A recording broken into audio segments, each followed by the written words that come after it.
Hi guys, কেমন আছো? সকাল সকাল আমাদের ঘরে হাড়ির লক্ষ্মীর পুজো ছিল। এখানে বাবা গোছাচ্ছিল আর মা বসে বসে বলে দিচ্ছিল যে কিভাবে কি করে গোছাতে হবে। আমিও একটু দেখে নিচ্ছিলাম। আমি এখন পারি না বলে তাই আমাকে দেয়নি এখানে। তারপরে বাবা এখানে ফুলের দোকানে এসে গেছিলো, ফুল নিচ্ছিল। দেখো, বাবাই গুছিয়ে গুছিয়ে নিচ্ছিল, কেন কি যে ফুল করে দেয়, তো একটু ভিড় ছিল বলে পারছিল না। তারপর আমি চলে এসেছিলাম এখানে মিষ্টি নিতে। আমি নিয়ে নিয়েছিলাম মিষ্টি। তারপরে যাচ্ছি হেঁটে হেঁটে একটু সামনের দিক করে ভিডিও নিলে। এখানে একটা প্যান্ডেল হয়েছিল, কৌশমী অমাবস্যার পুজো ছিল, তো তাই বাড়ি চলে এসেছি। আর বাবা এখানে একটু জামা কাপড় ছেড়ে ঠাকুরের সব ফুল টুল পরিয়ে দিচ্ছিল, ঠাকুরকে ভালো করে সাজিয়ে দিচ্ছিল। তারপর আমি চলে এসেছিলাম কোচিনে। পুজো হয়ে যাওয়ার পর বাড়ি থেকে আমি একেবারে চলে এলাম কোচিনে। কোচিনে এসে আমি স্যারকে সবাই মিলে একটু টিচার্স ডে সেলিব্রেশন করছিলাম, তাই সেটার ভিডিও এখানে।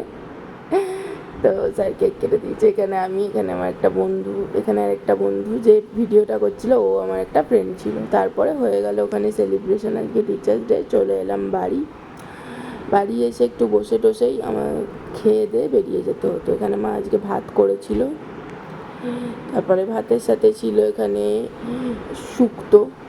ঠিক আছে, শুক্তোটা দেখাচ্ছি, দাঁড়াও। এখানে আছে শুক্তো, ভাতের সাথে শুক্তো ছিল, ডাল ছিল, তার সাথে ছিল সোয়াবিন আলুর ঝাল। এটাই ছিল আজকে দুপুরের খাওয়া। তারপরে খেয়ে দিয়ে আবার বেরিয়ে পড়লাম। এখানে আমার বর আমাকে ছাড়তে যাচ্ছে ম্যামের কাছে। আমি এক জায়গায় শিখতে যাই ওখানে। তারপরে ওখানে আমি ম্যামের কাছে চলে এলাম। এখানেও ছিল আজকে টিচার্স ডে সেলিব্রেশন। ম্যাম শিখিয়েও ছিল, তার সাথে সেলিব্রেশনও ছিল টিচার্স ডে। সবাই মিলে একটা ম্যামকে সারপ্রাইজ দিয়ে কেক এনেছিলাম। তো এখানে ম্যাম কেক কেটে নিচ্ছিল।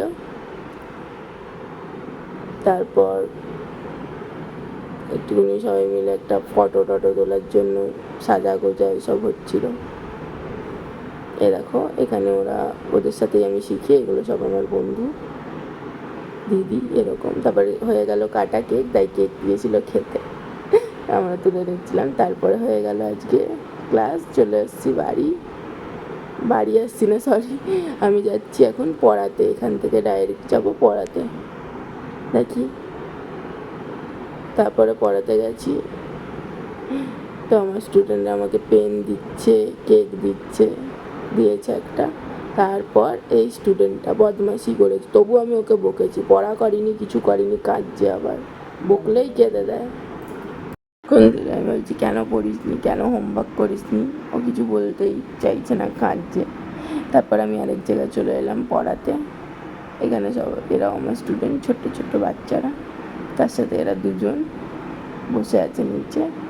এরাও আমাকে পেন দিয়েছে সবাই মিলে, লাল পেন। আমি যে এত লাল পেন আমি কী করবো, এতগুলো লাল পেন দিয়েছে। তারপর আমার একটা পুরনো স্টুডেন্টও আমাকে এটা গিফট করেছে, খুব ভালো লেগেছে আমার সেগুলো নিয়ে। তারপর এই তো স্টুডেন্টটা আমার। তারপর আমি চলে এসেছি বাড়িতে এসে একটু বসেছিলাম এত ঘোরাঘুরির পর। এখানে মা বাবা দুজনে বসেছিল। তারপর রাত্রিবেলা আমার বানানো হচ্ছিলো পরোটা, আমি বেলছিলাম, বাবা বানাচ্ছিল, গরম গরম ভাজছিলাম। তারপরে এই রাত্রিবেলা পরোটা সোয়াবিন আলুর তরকারি দিয়ে ডিনার শেষ করে ভিডিওটাও শেষ করলাম। টাটা।